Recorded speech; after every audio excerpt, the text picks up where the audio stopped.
Équation de réaction nucléaire. Rappel, l'écriture conventionnelle d'un noyau est composée d'un symbole et de deux nombres. Le symbole est celui de l'élément chimique correspondant. Le nombre en haut à gauche, noté A, est appelé le nombre de masse. Il correspond au nombre de nucléons. Le nombre en bas à gauche, noté Z, est appelé numéro atomique. Il correspond au nombre de protons. Le nombre de nucléons est égal à la somme des protons et des neutrons. Les particules. L'écriture conventionnelle d'un noyau, telle que celle du noyau d'hélium 4, permet de déterminer son nombre de nucléons, égal à 4, et son nombre de protons, égal à 2. D'autres particules, telles que l'électron ou le positon, s'écrivent conventionnellement sur le même modèle. Pour ces particules, le nombre en haut à gauche représente toujours le nombre de nucléons, mais le nombre en bas à gauche correspond au nombre de charges élémentaires. Par exemple, l'électron n'est pas composé de nucléons, d'où la valeur 0, et il porte une charge électrique élémentaire négative, d'où la valeur -1. Le positon n'est pas composé de nucléons et porte une charge élémentaire positive, d'où la valeur 1. Les isotopes. Prenons comme exemple de composition d'un noyau différents noyaux d'atomes de carbone. Le carbone 12, le carbone 13 et le carbone 14. Le carbone 12 possède 6 protons et 6 neutrons.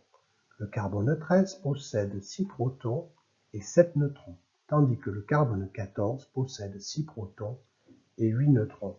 On constate que ces trois noyaux possèdent le même nombre de protons et un nombre de neutrons différents.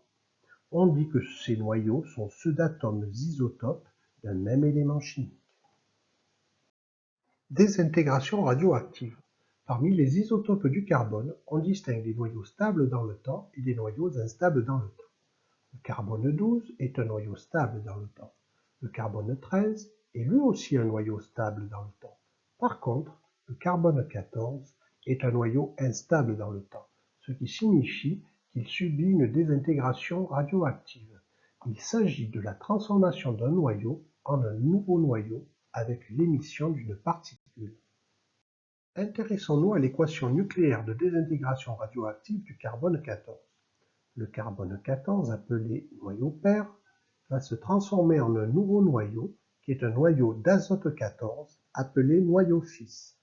Cette transformation s'accompagne de l'émission d'un électron qui est une particule.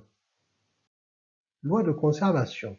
On constate que les éléments chimiques ne sont pas conservés puisque l'élément carbone est consommé et que l'élément azote est produit. En revanche, on constate que le nombre de masses du noyau père est égal à la somme du nombre de masses du noyau fils et de celui de la particule. On dit qu'il y a conservation du nombre de masses. On constate aussi que le nombre de charges du noyau père est égal à la somme du nombre de charges du noyau fils et de celui de la particule.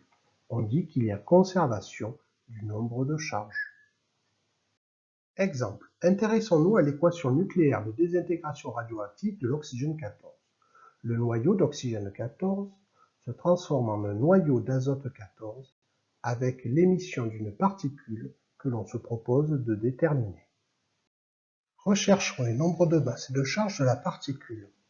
Appliquons pour cela la conservation du nombre de masse à notre équation. Le nombre de masse du noyau père 14 est égal à la somme du nombre de masse du noyau fils 14 et celui de la particule x. On obtient la valeur x égale à 0. Appliquons maintenant la conservation du nombre de charges à notre équation. Le nombre de charges du noyau père 8 est égal à la somme du nombre de charges du noyau fils 7 et celui de la particule y. On obtient la valeur y égale à 1. Ainsi, la particule inconnue possède un nombre de masse x égale à 0 et un nombre de charges y égale à 1. La particule inconnue possédant un nombre de masse x égale à 0 et un nombre de charges y égale à 1, parmi les trois particules qui nous sont proposées, nous identifions que cette particule est un positon. L'équation de réaction nucléaire s'écrit donc oxygène 14 donne azote 14 plus positons. À retenir, l'écriture conventionnelle d'un noyau ou d'une particule est la suivante, où A est le nombre de masses et Z le nombre de charges. Les noyaux isotopes sont tels que ils possèdent le même numéro atomique et des nombres de masse différents.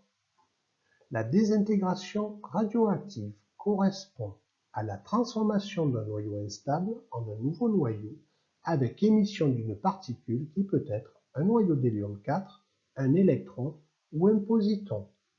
L'équation de désintégration radioactive, telle que celle de l'oxygène 14 en azote 14 avec émission d'un positon, respecte la conservation du nombre de masses et la conservation du nombre de charges. Réalisons un petit test de 3 questions. Mettez en pause lorsque le symbole suivant s'affiche pour prendre le temps de répondre. Question 1. Choisir la bonne réponse. La représentation symbolique d'un positon est... La bonne réponse est la réponse B. En effet, un positon possède un nombre de masse égal à 0 et un nombre de charges égal à 1. Question 2. Choisir la bonne réponse. L'équation de désintégration radioactive du noyau d'hydrogène 3 en noyau d'hélium 3 s'écrit. Appliquons la conservation du nombre de masses. On constate que les réponses A et B permettent de respecter cette conservation. Appliquons maintenant la conservation du nombre de charges. On constate que seule la réponse A permet de respecter cette conservation. La réponse à la question est donc la réponse A. Question 3. Choisir la bonne réponse. Le noyau d'uranium-238 se désintègre selon l'équation suivante. La particule émise lors de la désintégration radioactive est... Appliquons à l'équation de réaction la conservation du nombre de masses. On obtient alors pour le nombre de masses X de la particule émise la valeur 4. Appliquons maintenant la conservation du nombre de charges. On obtient alors comme valeur pour le nombre de charges Y de la particule émise la valeur 2. On en déduit que la particule émise est un noyau d'hélium 4. La bonne réponse est donc la réponse C.